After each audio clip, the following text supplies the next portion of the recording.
जिल्हा परिषद प्राथमिक शाळा चलबुर्गा येथील या शाळेचे मुख्याध्यापक, आमच्या महाविद्यालयाचे प्राचार्य आदरणीय पाटील सर, माझे मित्र प्राध्यापक डॉक्टर कदम सर, येथील तुमचे सर्व आवडते शिक्षक आणि माझ्या समोरील सगळे लहान विद्यार्थी बंधू भगिनींनो, खरंच या शाळेमध्ये आल्यानंतर तुम्ही आमचं केलेलं स्वागत हे खरंच भारावून टाकणार आहे. कारण सर तुम्ही सगळे गेटला थांबलेलो होतो आमच्या स्वागतासाठी. त्याबद्दल सर्वप्रथम मी तुमच्या विद्यार्थ्यांचं आमच्या सर्वांच्या वतीने मी आभार व्यक्त करतो की आपण खूप मनापासून आमचं स्वागत केलं त्या ठिकाणी. याचबरोबर आत्ताच तुम्हाला आता लहान वयामध्ये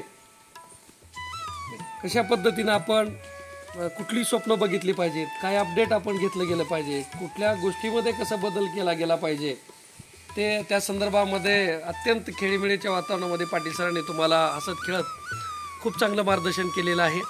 त्यामुळे मी आपल्याला काही मार्गदर्शन न करता आपल्या शाळेवरती थोडंसं मी 1-2 मिनिट बोलतो. आपली शाळा खूप निसर्गरम्य वातावरणामध्ये आहे, परिसर खूप चांगला आहे, जागा भरपूर आहे आणि या जागेचा तुम्ही आणि तुमच्या सगळ्या शिक्षकांनी तुमच्या मदतीने खूप चांगला याचा उपयोग घेण्याचा प्रयत्न केलेला आहे. बोलकी झाडं आहेत, फुलांची झाडं आहेत. आत्ता काही तुमचे सर्व सर या ठिकाणी कार्यक्रम चालू असताना सुद्धा झाडाला पाणी देत आहेत.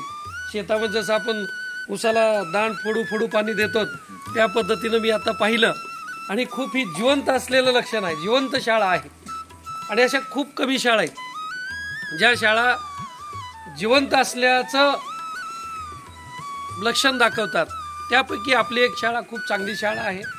माझ्या मते मी खूप सरांना येतानाच मी चर्चा केली की जवळपास 2002-3ला या गावामध्ये आमच्या राजर्षी शाहू महाविद्यालयाच्या वतीनं NSSचा कॅम्प होता.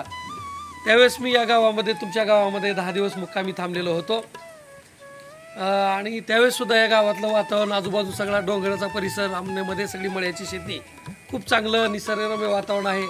आत्ताच तुमच्या सरांच्या सांगण्यामध्ये या ठिकाणचे IAS सुद्धा अधिकारी सुद्धा झालेले आहेत आणि एक विद्यार्थिनी परिहार नावाची एक IAS होते. ही आपल्यासाठी एक प्रेरणा देणारी गोष्ट आहे. आपणही त्याच पद्धतीनं स्वप्न पाहावं.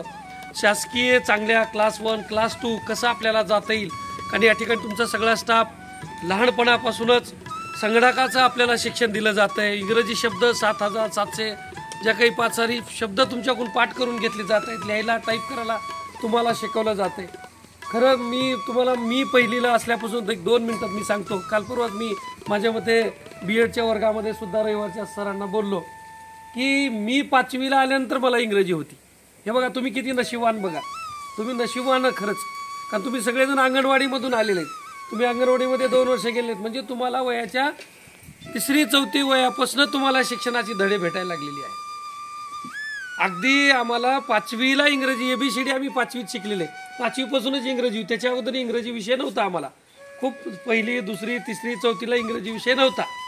5वीलाच आम्ही ABCD शिकलेला आहे आणि तुम्हाला पहिलीपासनं अंगणवाडीपासून ABCD इंग्रजीचे धडे मिळायला लागलेत, संगणकाचे धडे मिळायला लागलेत.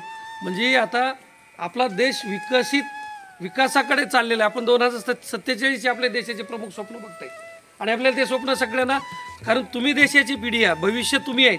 47ला तुम्ही सक्षम, म्हणजे आजपासून जवळपास एक 22-23 वर्षानं तुम्ही देशाचे प्रमुख नागरिक असणार आहात. तुमच्या हातामध्ये देश असणार आहे.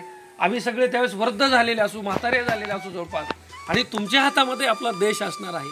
तुम्ही देशाचं भविष्य आहात. त्याच्यामुळे या शाळेमध्ये खऱ्या अर्थानं देशाचं भविष्य घडवलं जाते आणि घडवणारी ही सगळी शिक्षक मंडळी तुमची खूप चांगली उत्कृष्ट आहे. तुम्हाला आतापासून संगणकाची धडं, इंग्रजीची धडे शिकवली जात आहेत. तुम्ही खरंच नशीबवान आहात. शाळा बोलकी आहे, निसर्गरम्य वातावरण आहे, झाडं बोलकी आहेत, फुलांची झाडं आहेत, फळांची झाडं आहेत, आंब्याची सुद्धा झाडे दिसत आहेत आणि वटवृक्ष मोठी होणारी, वडाची, पिंपळाची सुद्धा ऑक्सिजन देणारी सुद्धा झाडं आपल्या शाळेमध्ये आहेत. असंच आपण सुद्धा आपल्याला समाजाला सुद्धा भविष्यामध्ये मोठं होऊन एक समाजामध्ये विचाराचं ऑक्सिजन आपल्याला निर्माण करावं, आपण ही आपल्याकडून अपेक्षा व्यक्त करतो. आपण आणखीन जास्तीत जास्त अभ्यास करावा आणि चांगली कसं आपल्याला पदं तर भेटणारच आहेत, पण चांगला माणूस कसा आपल्याला घडता येईल, चांगलं आपल्याला कसं वागता येईल, खरं कसं बोलता येईल, खरं कसं वागता येईल, माझंच खरं म्हणण्यापेक्षा खरं ती माझं कसं आपल्याला सांगता येईल, वागता येईल आणि दुसऱ्याचं सुद्धा आपल्याला समजून कसं घेता येईल, या विचारानं आपल्याला पुढे जायचं, इतकी अपेक्षा आपल्याकडे ठेवतो आणि माझे 2 शब्द संपवतो. धन्यवाद.